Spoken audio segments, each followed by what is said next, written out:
I've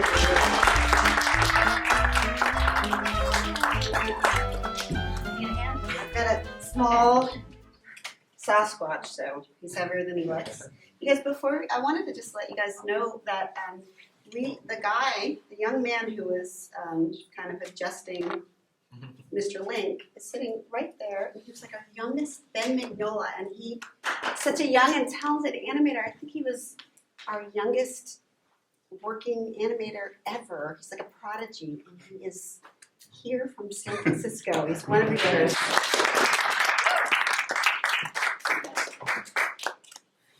He just did a beautiful job off the cuff of adjusting this fella. You're going to have to hold it.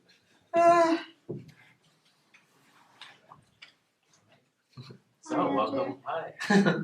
Welcome back to San Francisco. Welcome your first visit to the Cartoon Museum's current location. Yeah. So it's great to have you as always. And yeah, this is an amazing movie. I also want to say congratulations because The Missing Link has been nominated for 8 Annie Awards.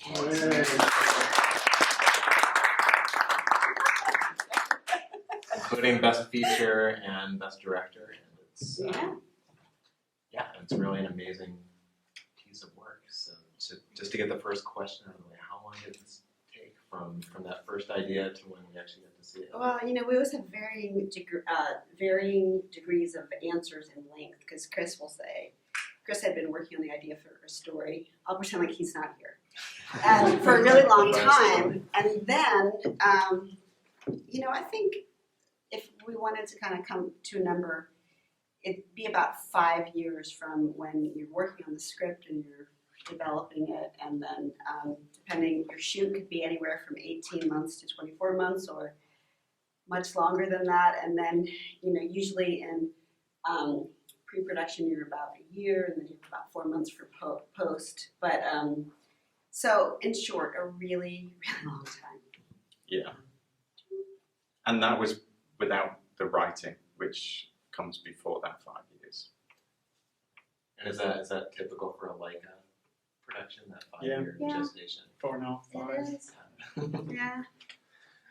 Great. And so this is, so I know that you're probably one of the most prolific directors of stop motion feature animation. Yeah, I've made 2 movies. Two. That's a lot, guys. Come on. But he's also, was critical for in story for Coraline and other films before that. He was a writer on Kubo and the Two Strings. So, it takes a long time to make these movies. He's been a key part of all of them. I always said I wanted to make my first movie by the time I was 40. And I did. That was Paranorman. And second movie, 45. So 50, I'm thinking film 3, maybe. I could maybe make 4 before I die. Who knows? You never know. Oh my God, this is getting depressing. Just told No, everyone. they take a long time. Yeah. But yeah, I've been working in stop motion for quite a while now. I think Corpse Bride was the first foray into feature-length stop motion for me. Okay. And what about stop motion appeals to you? It comes down to real light on real objects. We talked a lot about this whenever we talk about the movies, and it's like, what is it that's so magical about stop motion? And I think in the end it comes down to imperfection. And I think what I mean by that is the imperfection of real life. I think if you see a costume that's been handmade, and you see the stitching that's not perfect, and you see fuzz on the fabric, and you see that under real lighting conditions, there is something that's tangible and tactile that makes you want to reach into the screen and touch it. And I think it almost goes back to your childhood when you're playing with toys and you imagine them coming to life. Well, that's what this is. And I think because of that chaos of imperfection that we get, it's something that CG is always chasing, that something to look and feel real, like you can touch it. And that's what we do. You can touch it, you can manipulate it. It is magical. yeah, really. Not really magical, but it feels magical. So looking at Lionel over there, I'm curious about his design. And we saw Hugh Jackman on the screen, and when I was watching the movie, getting a refresher last night, I thought I can see a lot of him in that character. Was he cast? Yeah. And then the character modeled off of I wanted Hugh Jackman to play this part, and I would not consider anything else, no matter how difficult it was going to be. And some of the original drawings were definitely based on Hugh Jackman, and I think it was because he represents a certain type of leading man, which I wanted Sir Lionel to be. But Sir Lionel as a character is pretty flawed. He is eccentric and borderline sociopathic. He has issues and he behaves pretty badly. And I think in order to have a protagonist who behaves like that, you need to they've still got to be likable. And Hugh Jackman is the most likable man on the planet. So when he does the voice for it, even though this is a very flawed character, you're still on board with his adventure, you're still on board with his quest. And so that's why I wanted Hugh, and that's why I held out for so long to get him, and we did. I think we say this before, but a lot of the characteristics of whomever is voicing the character, even if we have a wildly different design like him and Zach Galifianakis, we record the voices first, I'm sure you guys know, in animation, and then we are creating animation to match the voice, and we study, the animators, both facial and body animators, are studying their performance and studying their characteristics. They're making vowel sounds and consonant sounds just like the actor. So it's incredible how these inanimate objects can really end up looking and feeling like, the live action, like the character that is voicing them. It's pretty amazing. I think he looks like Brian McLean or head of director. Prototype. Ben? What do you think? I see it. Ben's answering politically. Good answer. You'll go far. Yeah. You said it, not me. Yeah, and he has a complex character, and I was knocked out by just how much depth there was in the script. You've got family, you've got work-life balance, you've got all these different complex issues. I was expecting from the initial description, it's a Bigfoot story, but you brought a lot of depth. That's the goal. We don't want to work on something for 5 years or 15 years that doesn't have layers to it, and that doesn't have kind of a subversive story that isn't really exploring what it means to be human or what it means to be a Bigfoot. That's right. I think the subversion thing there is important to us. I think there's so many other and so much other animated content out there that tells a certain type of story. And I love that kind of story, but I don't think we should be trying to copy it or ape it. So I think we've always tried to do something that's got a little bit of irreverence or subversion. Because I think, there's so many different types of stories that you could tell. And using animation to tell different kinds of stories is a real treat. And so that we're always going to do that, even when we are making, a broad, almost slapstick adventure story. We're still going to hopefully lean into that irreverence as much as we can. I think we've been talking about this movie a lot. We talk about stop motion, and I think in the movies that we've been making, I think that they are so well designed. I do pat somebody on the back that they will hold up in years to come. They don't really age that well. And part of that is we want to tell a story that is going to appeal from 10 years to now and 20 years from now, that's going to be exploring, the same kind of emotions and feelings, what we're having something that is really, universal and that someone can relate to in 15, 20 years. Okay, 1,000 years. 1,000 years from now. Okay, and speaking of family, is it a little reunion every time you do a picture like that? It's not, because we don't go anywhere. So we can't reunite because we've never been let out, if you like. No, but it is a family in the sense that we hate each other and we only get together at holidays. No, we've learned to work with each other over the years, and we have developed a shorthand with each other for sure. I mean, a lot of the heads of department I was working with 13, 15 years ago. So you know each other's strengths and weaknesses, and that makes it, well, it's vital for a project like this that was so ambitious and asking so much of people. To be able to know, to have absolute confidence as a writer and director that I know I can write something ludicrous on the page and I don't have to worry about it because I know there's a certain core group of people who will make it happen. I think that's what we, at Leica, because so many stop motion studios come and they spend so much time and energy, getting a show off the ground, but they're also building the studio and they're also trying to find people to come and do it. And we've had the privilege or the luck were, being able to work together. So if Chris is saying creatively, like back on Paranormal, he wants to solve this problem, okay, we've solved it. We don't need to reinvent the wheel again. When we come back 2, 5 years, 7 years later, something else, we can tackle some other kind of problem. And so that's kind of the benefit of us working together so much, having key people.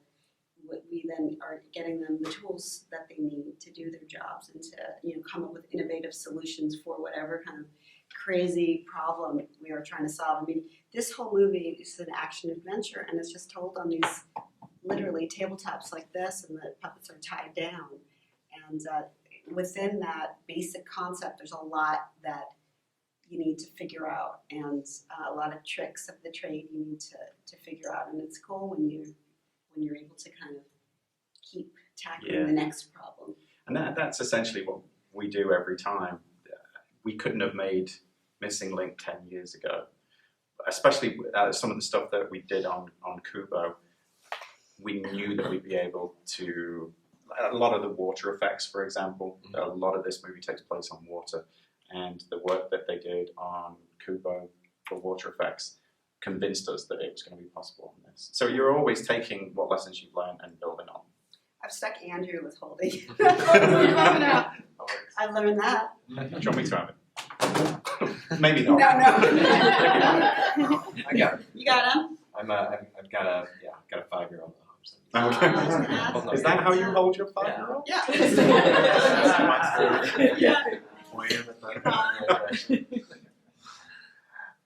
So you mentioned the water effects. Yeah. So how important, we know a little bit about the stop motion part, so how important are the digital effects, the computer? They're key to everything. Even if we didn't have CG in the movie or additional CG characters or set extensions, just to bring an inanimate character to life, you need CG in the visual effects or CG visual effects department. Every pixel is touched by CG. So his face, which it's harder to do on this fella, but it's replacement animation. Here we go.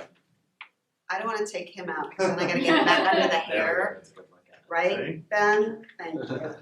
So usually those are cut in or in half, and we do eyebrows and facial animation separately. So for example, we need to paint those things out. We need to paint these big rigs that are coming out. We do tons of composites and green screen. So there's just literally everything, but they've got kind of grown with us. Usually in a movie that's like a big effects movie, if it's like a superhero movie, you're going to hire your visual effects department, later on. You're going to figure out everything for you, shoot your live action. And we've been lucky enough to work with they're just like another department. They start at the beginning of the movie, and they're integrated with us, so they are working alongside us, helping, like I said, every pixel. And we've moved on to do incredible set extensions and weather effects and atmos and water, which we want to do in camera, but background characters as well. The fight scene in the bar that had like 17, 18 characters moving, and to ask an animator to animate 18 puppets frame by frame would not be possible. But what we do every step of the way is we always have something practical to give to our digital effects team. So If they're creating a digital extra, we will give them fabric swatches. We'll give them samples of fabric that they can scan and use in the creation of their digital character. So everything is informed by something practical. Mountains that are CG in the background of a digital set extension. That mountain was first built as a miniature. I know everything we do is miniature, but a miniature. And that's built by the art department quite crudely, but it's then given to the digital department and they scan it and then create it in the computer. So everything has a foot in both worlds. Nothing is purely digital or purely practical. And even the water we're talking about wants to start as a practical effect. And that team really wants that because they want to make sure that we're blending these worlds really seamlessly. We want you guys as an audience to just be immersed in this world, and we're not really paying attention to what's CG, what's on principle. We're just really trying to create this wholly designed universe and to just have you step in and kind of believe that these inanimate objects are brought to life and, you know, going on an emotional journey. Do you want me to hold him? Now I'm really actually liking it. I'm going to No, go but it wants to everywhere give me the with this guy now. And so you mentioned the big Chris. the big bar fight, and is it more complicated to shoot a big action scene or a quiet scene where you need to get some real emotion? Difficult That's for a good different question. reasons. Definitely, technically and logistically, the big action sequences are most difficult because they include so many elements. A lot of green screen, a lot of digital effects, a lot of practical effects, a lot of animation. And especially in this movie, the action sequences have very quick cuts, which is not something you would usually find in stop motion. It's something that you see in live action all the time. If you have a fight scene, it will become a montage of kinetic dynamic action because they have coverage. They have cameras shooting all the time. We don't. So on this movie, we had shots in the action sequences that were like 8 or 9 frames long. That's ordinarily a no-no in stop motion because the setup for a 7-frame shot is still 2 or 3 days. And it's hard to justify that, but it's something that we wanted to hold on to because it would give it a different feeling. So that's an example of how difficult these action sequences are. But the more intimate scenes where you've got characters talking and emoting with really nuanced acting, they're also difficult because you're asking a lot of the animator. And it goes back to what you were saying about being compelling. You want to watch this thing and be in the story and with the characters and not seeing puppets. You want to see people. You want to see characters. Sometimes something that's a shot that's a lot less complex, which is, you know, a medium close-up or something of a couple of characters where you're like, just grab that frame, move on. Sometimes it'll take a really long time for them to get it right. Our style in all of these movies is to have very subtle, naturalistic animation. So these puppets are moving on ones. You know, they just move it a little bit in a tiny little increment, take a picture in another tiny little increment, and it takes a while. And it's also hard to cheat in stop motion. I started out in 2D animation, and it's almost exclusively cheats. You're doing smears. You're constantly cheating the construction of a human being in order to create an emotion or an expression.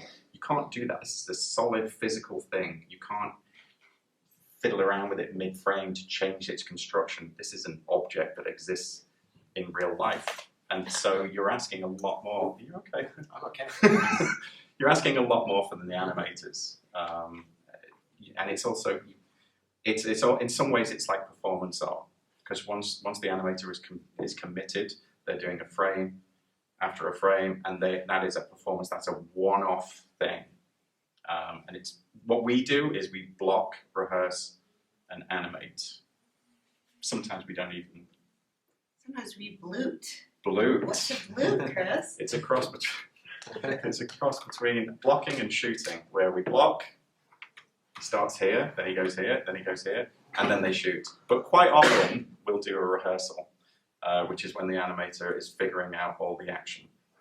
But really, essentially, that's it. It's once, twice, that's it. That's the shot. Right, so no takes, and no coverage. we will spend some attention with it sometimes in post or fixing a shot or moving it, manipulating it by frames, but it isn't really, it has an end, it has a finite end to it. And usually we try to be really efficient and careful with everything that leads up into that shot, so by the time the animator gets on stage, they have all the answers, they know what their shot links up to from before and after, and they don't have any questions. They're not, kind of hopefully numb with uncertainty. And then we hope that some spontaneity will be shown on camera from all that careful preparation. It's faking beforehand. spontaneity all the time. That's what we do. And I see you adjusting the clothing, and that's one of the things that always knocks me out. And I think audiences probably don't fully appreciate that. Right. You don't buy this off the rack. You don't just buy a Barbie doll. You don't just buy outfits. Everything you see has to be. I think people are always so impressed by the costume because it's one thing to have a good-looking costume, but it's another thing to have a costume that can be animated because they have to be engineered. They're not just designed and made. They're not dolls. This has to be able to animate with every movement she makes. And that in itself, is it's hard for me to get my head around. The fact that they can make them look so beautiful and so beautifully constructed and yet be so heavily engineered in order to withstand 2 years of shooting, Yeah, and it's true what Andrew was saying, we, if you were to get something off the rack and you would say, oh, I want to create genes for a character. If you have a human scaled gene on a little character or a 13-inch puppet then projected onto a big screen, it's going to look, wildly wrong. And so we usually end up designing and dyeing and sometimes creating weaving fabrics. Basically, we'll do anything to make it really hard for us. That's our goal, I guess. And it's interesting too in this movie because we had, all this. Chris is getting into it now. I know. Guys. These fabrics, and he's, entirely the outside is silicone, and yet it's supposed to, he's got hair, so kind of mixed up silicone hair and then hair. It's fascinating. Sorry, but you go on with the question. So yeah, and another aspect of the stop motion animation, again, that I think until you don't really fully appreciate it. If you watch a Flintstones cartoon in the 60s and they're moving across a room, you can just recycle the background. Mm-hmm. If you're walking down the street in stop motion, you have to build that. You have to build the street. Yeah. Yep. Oh, Right. yes. You got to build the street and the pebbles on the street and the lines, and that's, I think, part of what we really love. And people who are drawn to stop motion really love all the details of those world buildings and love to just apply their crafts and really bring that to life. And I think that's part of what draws people who are like makers or busy, doing this in their basement and are drawn to doing it professionally. I think is that kind of attention to detail and care. Not that they don't have that on other movies too, but I think it is kind of almost like a fetishistic thing when stuff is real and built by hands, or built by hand. In some ways, it's like a live action production because you have all these departments who are making practical things. We have carpenters, we have costume makers, people who do casting in silicone, we have armature makers. There's so many practical elements that go into this, and all of those people are represented within the studio. And we'll have time for some audience questions in a bit. And so Leica is up in Portland, and I'm wondering. So I was watching, Link, aka Susan, and I noticed pretty chill with pronouns. Big hairy guy wearing fancy clothes, like fancy bespoke suits. Like it felt like, oh, that guy would fit in. You saying he's a hipster? He might be kind of a hipster. I'm wondering if Portland itself is kind of influence on. I mean, probably just because we're there. I always say this thing like it's a kind of obnoxious, but back to another movie. We worked on his movie Paranorman. It's meant to be set, and it is set in the East Coast of the United States, Massachusetts, and yet, designed. If you look at it carefully, there are scenes. There's a little bit of Oregon landscape that kind of sneaks in. There are other artists from all over the world, and a little of their terroir sneaks into what we do. There's a little bit of European cars. There's a little, you can't help when you're working with people and it's such a big crew that it kind of sneaks in. And of course, he is from the Pacific Northwest, so it does He make is, sense. but I would say these two guys together are basically me. I'm mostly a self-obsessed dick, but there is a warm and fuzzy side, and the two of them came together in Oregon. That's my story. That's what it is. Questions? Well, actually, yeah. So I'll do a more polite phrase. Okay. Sorry. So his more intense aspects of his personality is that something you need as the director of an animated film, or this type of film? I don't know about the intensity, but the passion, I would say, for sure. What's your I question? think it's about, I'm going to take it as this anyway. Yeah. He feels very passionate about his Yeah. vocation, about his pursuits, and you do need that to be a director for sure. That's how I'm answering. Oh, I mean, I think anybody worth their salt is kind of passionate and sometimes oblivious when they're following their passion about what they're doing, and otherwise you're bland. Your wings are tiny. No, so and everyone's passionate what they do, and it is true in terms of that thing.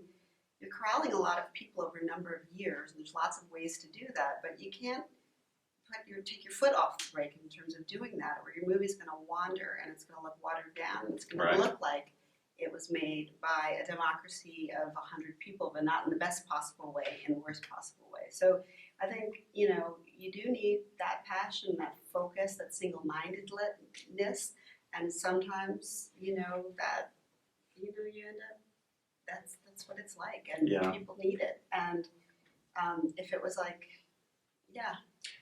whenever we do the publicity, marketing stuff for this, everyone always talks about the artistry. And absolutely, film is an art form. But in order to get a film made, you need the production side of things. And people never talk about that, but it's an army of people whose job every day is to facilitate, is to make this thing happen, is to logistically grab this unmanageable beast and make sure that it gets out there. So there you go. That's my nod to production. Yeah.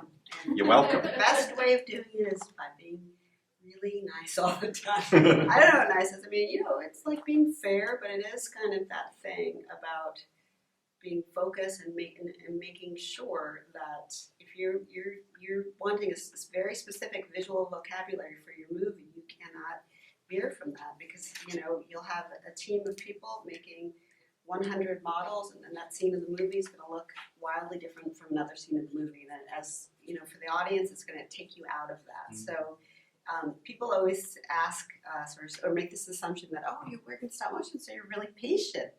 I'm like, no, good Lord, no, not patient at all. But it is that, but it's the dedication to it and the kind of the follow through to just like anything you guys do. Yeah, and I think personally for me, I've always been a huge animation fan, but I could always tell the different hands of the different artists I'm talking about 2D animation, the Disney movies that I grew up with.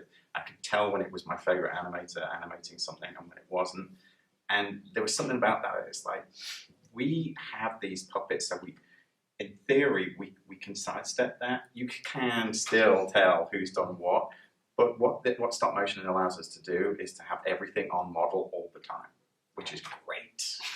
I always think about this. It's like the most obvious thing in the world, but I think it's really cool. So if we have a group of animators and we have a younger fellow from San Francisco. We have, somebody in their 30s, a guy from China, and we have somebody from Bulgaria, and we have a woman from Canada, and somebody from, all parts of the world, different ages, different cultural experiences, but they are all working on these different characters, men and women, and we just mix them up. And yet from, a couple of hours, you see this one performance, and it's a really neat trick of all these people, and their different cultural backgrounds kind of pulling it together. I love that about our studio. It's neat. Men working on women, women working on men, both on him. and many animators, of course, we're all speaking in English, but there's varying degrees of how we're speaking, and it's just a really neat. It's neat. Yeah. Neato. Do you guys have any questions? Sorry. Has he got any more questions? Yeah. I'll do one more. So I'm Oh, curious sorry. about the so the video clip mentioned the breathing apparatus. And I'm No, wondering- Danny asked about that. We didn't bring his breathing His breather, apparatus. yeah. I'm curious how that came about. For a while now, we've been looking for ways to inject more of the illusion of life into our characters. Certainly, where you really notice it is in close-ups and medium close-ups. I personally love to have shots where you're not seeing a character talking, you're seeing them react to someone else talking. Because the amount of subtlety and nuance that you can get into a performance now with these puppets, it really is, impressive. And part of that is that we've got the jetpacks that allow for very minuscule amounts of movement, but also the breathers. If a character is breathing while they're just standing there, you might not even notice it, but you feel it, and that's just an added part of this character living. In our style, we're talking about natural animation, so everybody is moving all the time. You'll never see someone unless they're dead. Freeze. Just freeze and not do anything. And Yeah. so belly mover is something that's in, what we're trying to do, what my dream is to have everything that's inside of this puppet, so we have less things that we have to paint out, that we're making something, this engineering feat, that everything's in this puppet and we're not adding stuff to it. But anyway, you insert something in there and the chest will expand. Like Chris is saying, we also have belly movers, so people who have big bellies, when they're walking, they'll kind of move naturally too. And it gives the animators the precision, and also sometimes they're not getting their grubby fingers like I am all over this puppet too. They're turning the key. But there's so many different things, and every animator likes to do it, work with their puppet really differently. They like to use tools, or they just like to use their hands and get on with it. But it's amazing. We have so many people who are engineers, but working on things like this. You're probably already thinking of how you can incorporate that technology Into the next one. My dream is that it's all in the puppet and not coming outside of the puppet. So with this extraordinary rigging department, they do some of the finest rigging in movies, miniature movies. But like I said, I want that to be kind of in, not out, and then Right. painted out. Right. So, yes. Any audience questions? I was reading that for some scenes on the Bigfoot, you used infrared paint. Yeah. And could you speak about that for a moment? So on Kubo, there was blizzard scenes with Monkey, and the way Monkey was constructed was to have all these leaves of hair that could be manipulated. That became almost impossible for the animator to deal with. Yeah, not just to track, but the amount of time it took to do it. That's okay for a scene or two, but he's in a lot of the movie, and we knew that we were going to have to figure something out. Now, we did tests, and we did tests of all this stylized fur on wires, and it was just like, no one is going to be able to move this thing. So in the end, we were like, well, how can we keep that fur alive? So when he's on the deck of the ship and there's a light breeze, how can we keep it alive so it doesn't feel like rubber? That's the last thing that you want with a hair-covered character. If it moves the wrong way and wrinkles, or if it doesn't move at all, it can very quickly feel like not hair. So all these tips, because it's kind of like a leaf pattern, that stylization fit in with the angularity that you see elsewhere in the movie. And we take like a map of different tips and we paint them with UV paint so that when it's animated, one of the frames that you take each time you take a frame is the UV pass.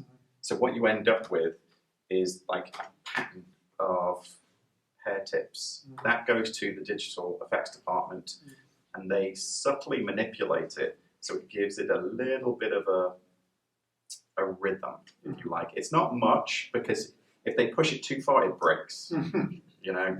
But it's enough to just give it a little bit of motion so that the animator doesn't have to worry about doing that by hand. We'd still be animating it now if they had to do that.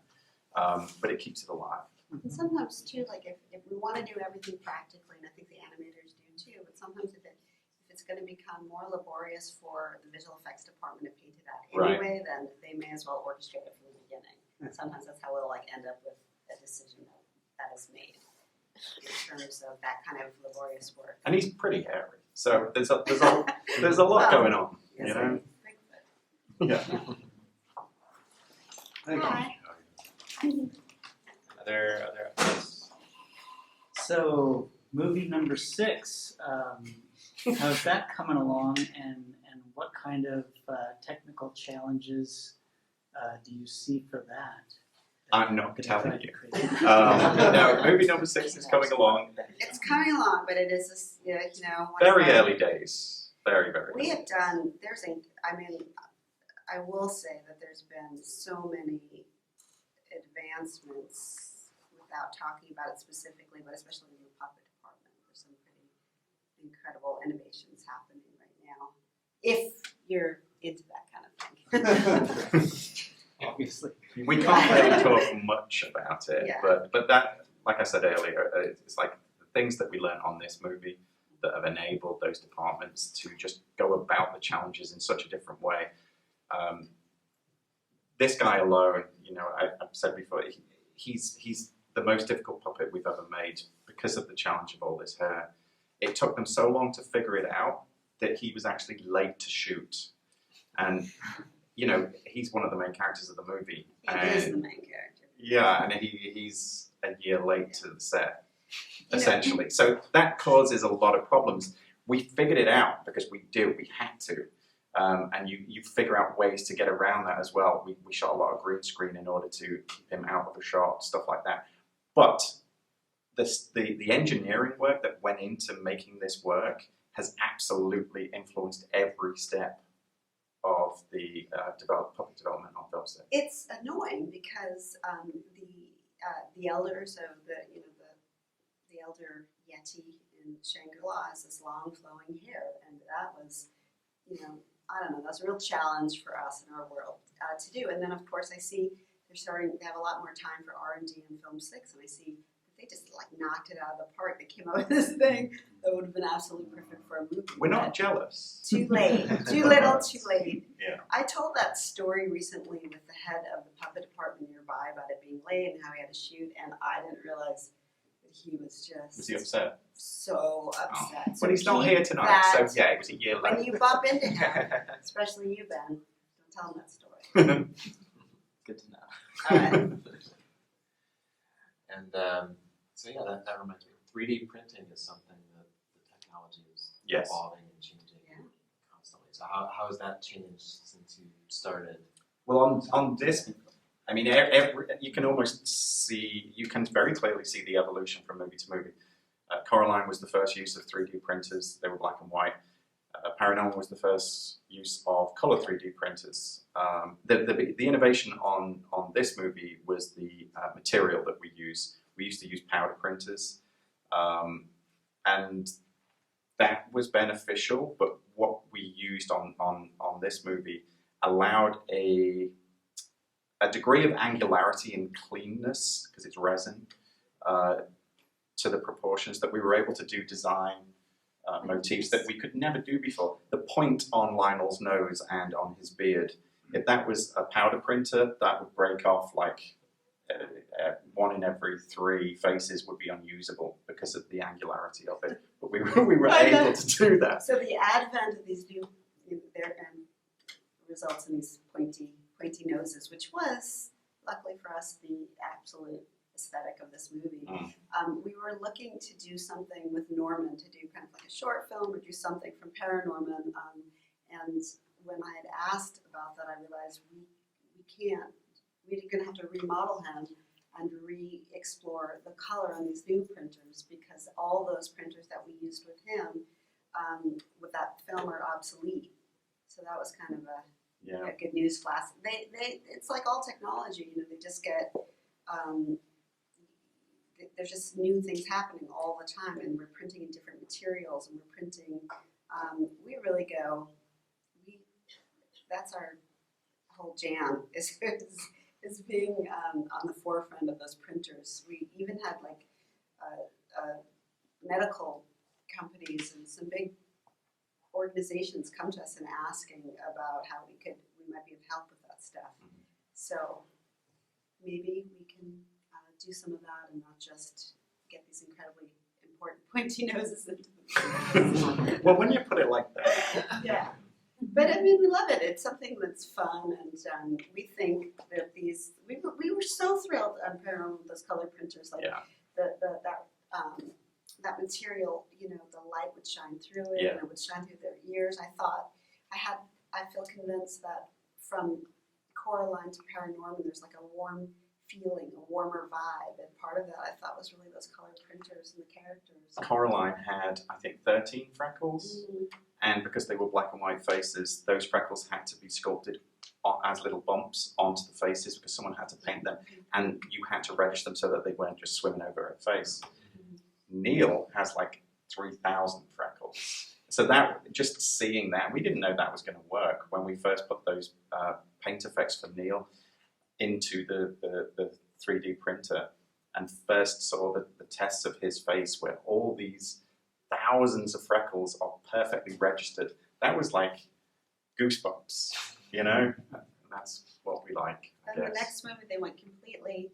Are there kids here?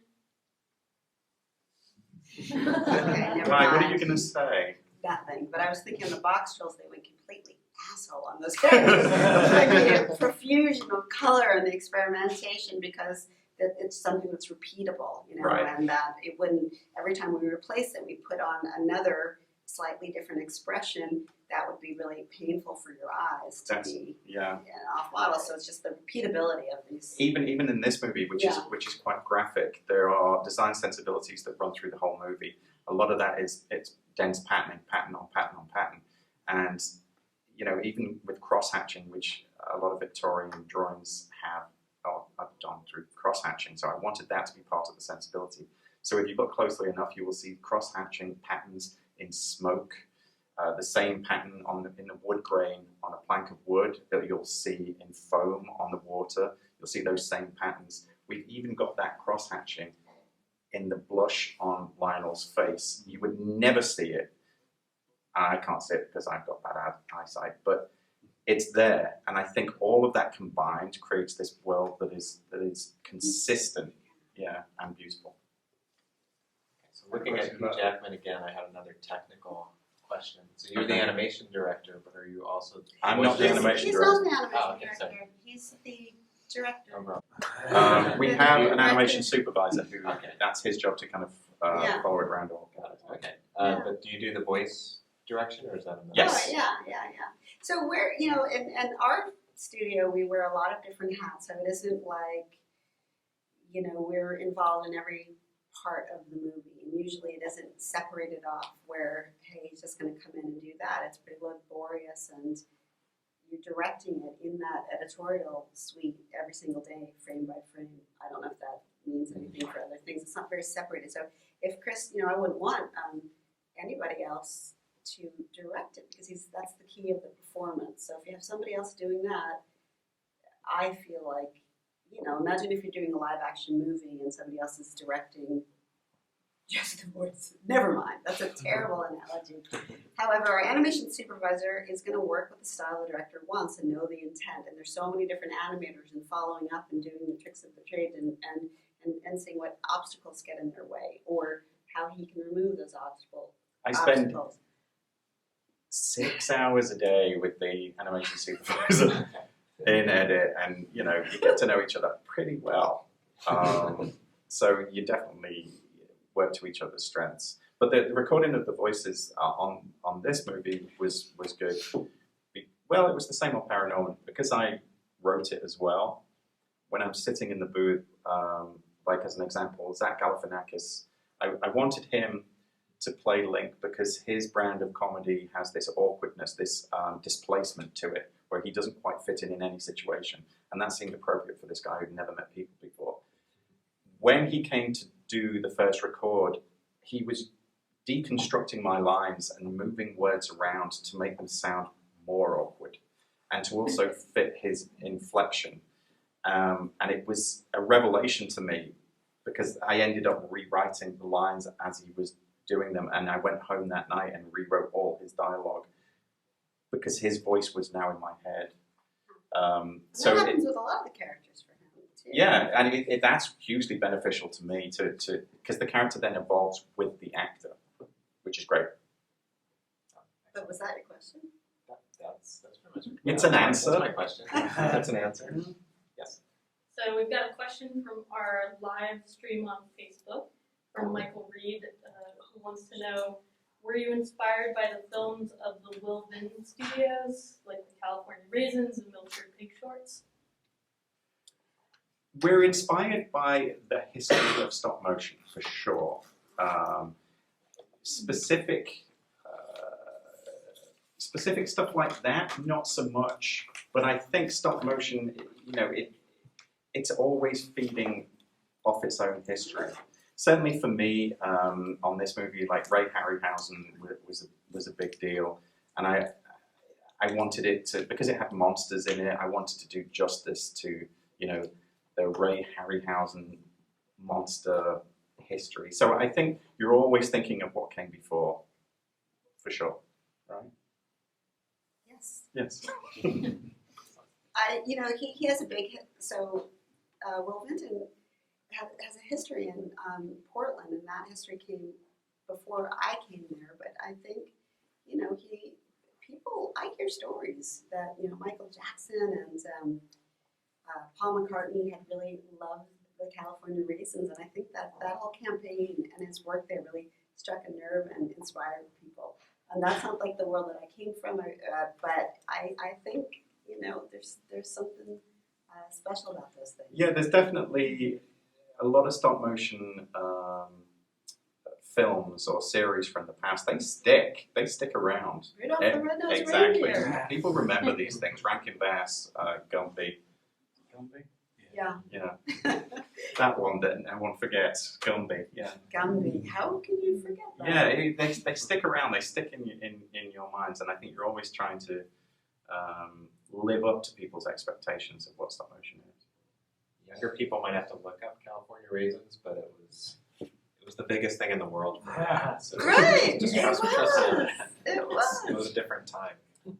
It's But, amazing. yes. Hi, I'm Chloe, and I am currently studying stop motion animation up here. And my question for you both would be, do you have any advice or, kind of like words of wisdom to the trade, to someone who is very early in pursuing this as a career? Are you pursuing being an animator or?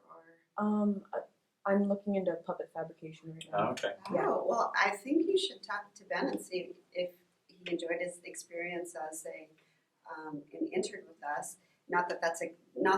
Wait, instead of giving you an advice, I'm trying to get you to become an intern at our company. I think it's just like, wait a second. Can I smell that? No, it's like if you love doing this, then you're just going to do it. You're going to pursue what you love to do and throw yourself at it and make yourself available to any kind of show that you think is interesting. And also think about if you do go for an interview somewhere, think about what you're showing, which is why Arianne asked that question. We get a lot of people who say they love stop motion animation, and when you say which aspect of it, because there's hundreds, they're kind of like, I'm not really sure. That makes it very difficult if you have a portfolio that encompasses that much. If you're interested in puppet fabrication, then take examples of puppet fabrication. Really lean into that if that's your love, because that's what people are going to look at. If you go for a puppet fabrication job and you've got pages and pages of work that doesn't relate to it, that's a waste. So I think having a focus, knowing what your love is, and really leaning into that when you're going to talk to people and when you're showing your work. Thank you. I remember reading something or watching something where Travis Knight was mentioning that there wouldn't be in the immediate future a child protagonist anymore for future Leica films. Really? Oh, just this one. Oh, just this one? Yeah, because this one doesn't. I mean, that was what was different about it, Oh. was that we'd made 4 movies with where the main character was an anguished child, and in this one we decided to make anguished adults instead. He was like childlike. Yeah, they're all childlike, Yeah. and I think that's probably what he was referring to. We don't make rules like that. I think we're always looking for ways to tell different stories, and it was becoming apparent that all of our movies had kid characters who were about 11 or 12, and so we were like, well, what can we do next? And that was a big reason, I think, that Travis chose this project out of the ones that I pitched to him for my next project. It was something that warmed him to this story because we hadn't done it before. And we're always looking, what can we do that's new for us? So by no means have you seen the last anguished 11-year-old from us. So don't worry, they'll be back. But we want to do all kinds of movies. We think of exploring all genres, like movies that have different kinds of characters, different ages, and we always there's always like a baby in the movie. We always have a little competition of who can make the cutest baby. So Yeah, there's that. there's always poop jokes. At least one. And part of my question was, is Leica ever in, for films like Anna and Lisa that are, more adult rated, Oh, very. with Leica, do you guys want to stick with more family friendly? Not necessarily. Or would we ever see like a dark? Sure. Possibly, yeah. Yeah. Or Nothing is off the table. Yeah. I mean, I'm gonna within reason. leave it at PG-13 or probably nothing past that. NR. Yeah. You gotta choose. Okay, so and please correct me if I'm wrong, because as I'm about to say this, I feel like it's not right. But It's always a good start. Yeah, right. So Leica hasn't been awarded a Oscar for best animated film. You're so wrong. You're so right. Okay, Yeah, and so every time this happens, it pains me so much. And so, because I feel like Do you want a job deserve it too? so bad. Well, just the same animated movies. I mean, great animated movies, but just the same animated movies, and just seeing y'all are able to keep this art form alive. We want to. And then enhance on it. It's just upsetting me.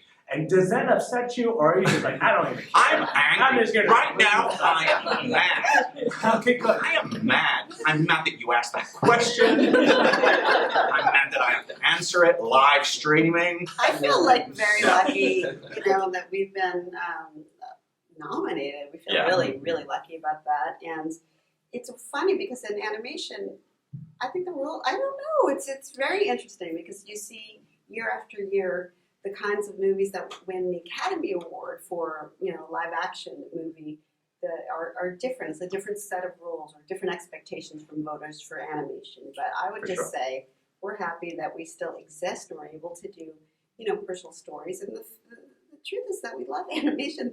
There's so many incredible movies out there. Yeah. There have been 32 this year, which is like a record number of competition, and they're all, so many of them are incredible. I just hope we get a nomination. It is a privilege to be nominated at all.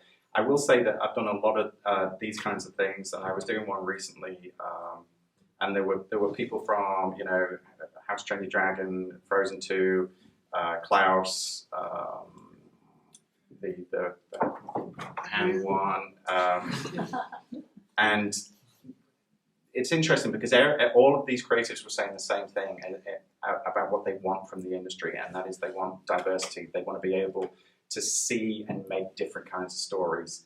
And these are people who work for the big studios and people who work for the independents as well. I think we all want to see more material out there that covers a wider range of topics. I think you're starting to see it. It's an interesting time for animation because of streaming. It's allowing people to use different techniques and to tell different kinds of stories. So maybe the Western world is starting to open out into using animation in different ways. That's what we all want, really, whether we're making movies that make $1 billion or whether we're making movies that make nothing. That's what we want. We want to see a rich diversity of content. Nicely said. Good question. Do you feel? I'm not mad.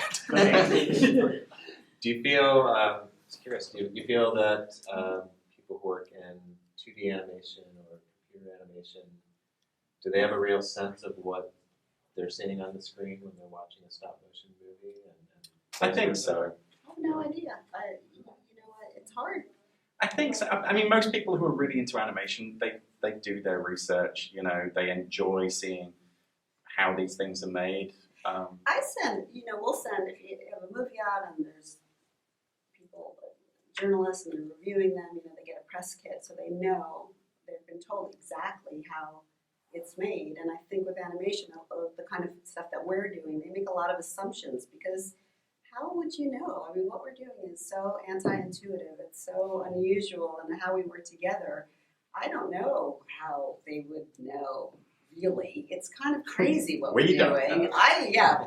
So I don't want that to be a thing. Like our hope, I think, is that you're just going to the theater, you fall in love with this world. This world looks cohesive. It's beautiful. It's arresting. These characters are great, and you see their story, and you're forgetting about how it's getting done until you see it for the fourth time. Then please.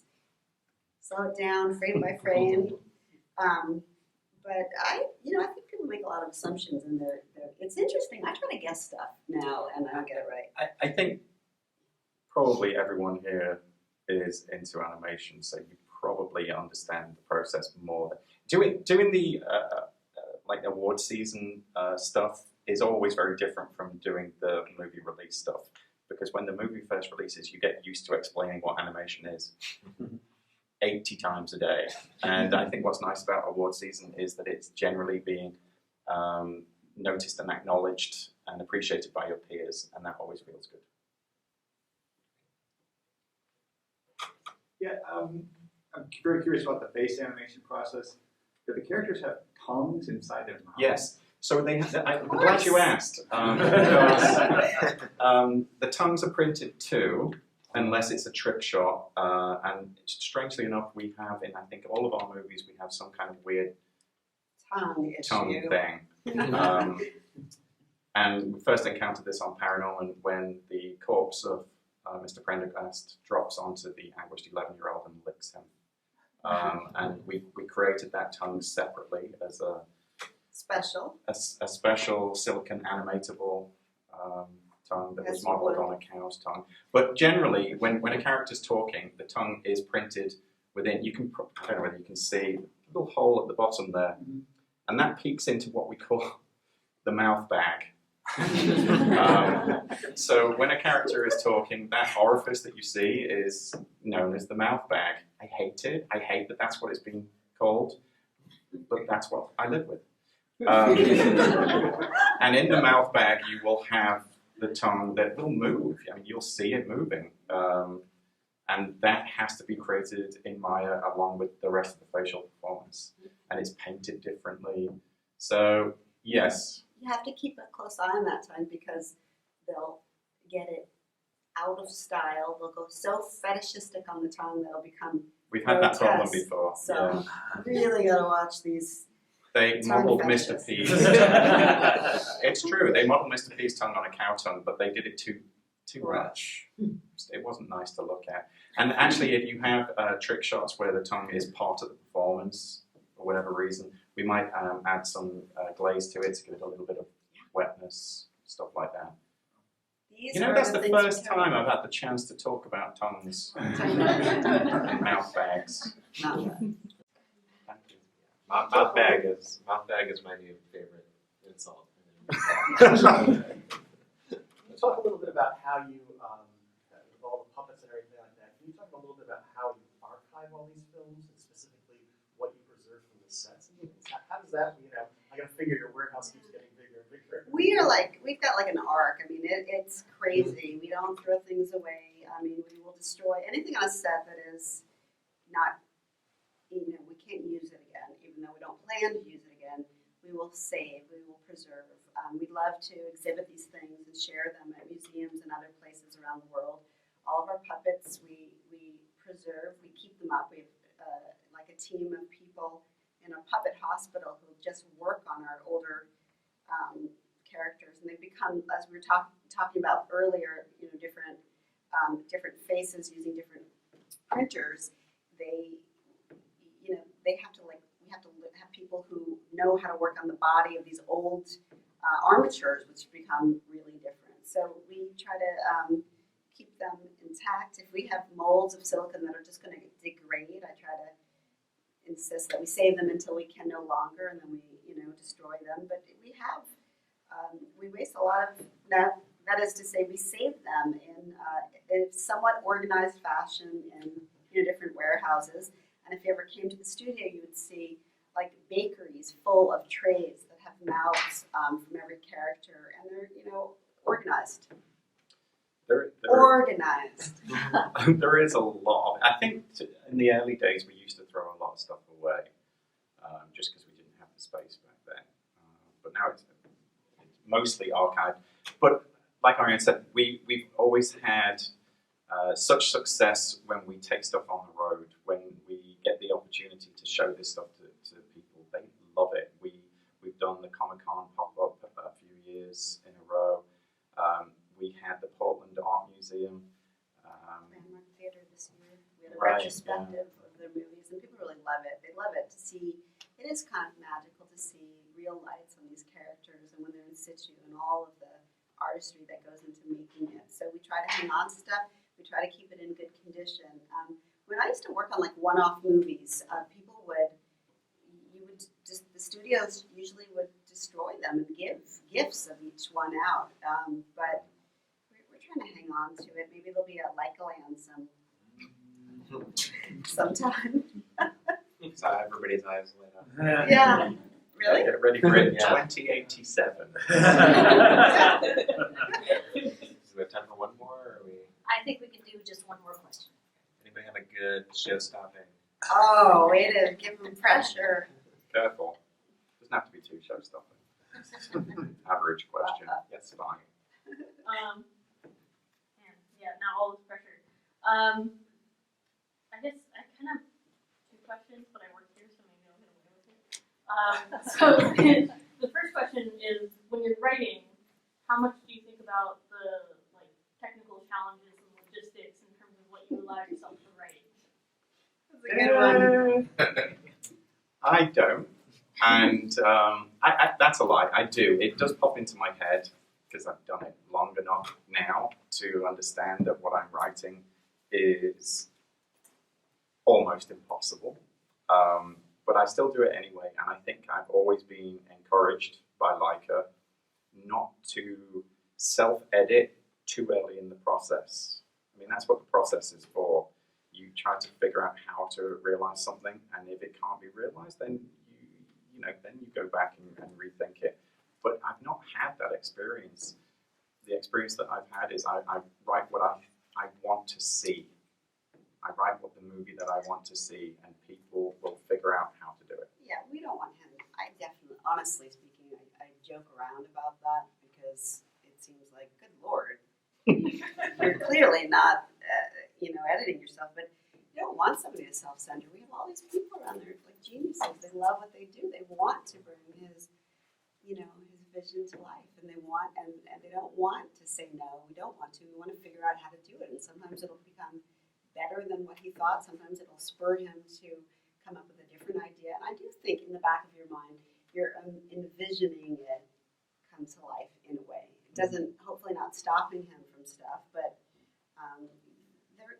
we think about this sometimes. Like, I know that if I limited the amount of characters in a movie or dupes, or there's definitely things, levers we could pull to make these things much more sensible. But we're not really there yet. I think because I come from a design background as well, I do have quite specific ideas in my head when I'm writing something, and so I'm not flailing in the dark for someone to come up with something. Like I'm quite clear about what I'm trying to achieve. So I think that, I hope that gives the heads of department a little bit of a head start. They're not struggling to figure it out, because I used to storyboard and design and write, and I can give them a pretty clear idea of what they're aiming for. I don't think anyone's interested in getting a script that says, oh, make something magical here. Right. Oh, it's animated. And you read scripts like that. Most scripts hate they'll say, those. and then they fight. And it's like, well, what do they do when they fight? I would rather write beat by beat, like then he runs up the wall because the wave is not, you know what I mean? I think when you have the opportunity to write and direct an animation, you should take advantage of it, which I do. And people will bring so much to it anyway. Yeah. I mean, Plus it, continually plussing. And the second half of that is, since you're not really worried about that when you're writing, is there anything that you've written where it's really been surprising to you how it was pulled off by the animators? I mean, I know you're directing them, so It's always surprising. I'm like, or if there's something you have to at the end of the day, I'm like, wow, they actually managed to do that. I think sometimes I have a picture in my head that is so clear, and it's almost impossible to imagine that that's what the final shot is going to look like. Something as simple as, it's not a big action sequence, but the scene where Sir Lionel is talking to Mr. Lint in the study at the start of the movie. And in my head, it was this rich pattern on pattern, rich reds and fuchsias and light streaming in through this glass window. That's what it was in my head, and we got it. And that's really amazing to me, is that what was in my head was what I saw on the screen, and I can't ask for more than that. Not only was it on the screen, it was better. It looked better. we have, we've been working with the same production designer mostly for the movies that we've been on, and his style is, how you see in the making of books, this incredible artwork, conceptual artwork, and you always think, like, wow, that's amazing. Why was the movie looking like that? We are really trying to, his style is to kind of get that artwork and then turn it into 3 dimensions and make it real and make it better. So that's kind of a method, that's our style, Yeah. That's what we do. If anyone's helps. seen the art of book, you'll see what we mean. There are paintings in the art of book that look like exactly like the final shots, and that's what we want. So it's less, inspirational and more like, make it like this. Yeah. But better. All right. So yeah, and I should mention that the museum turns 35.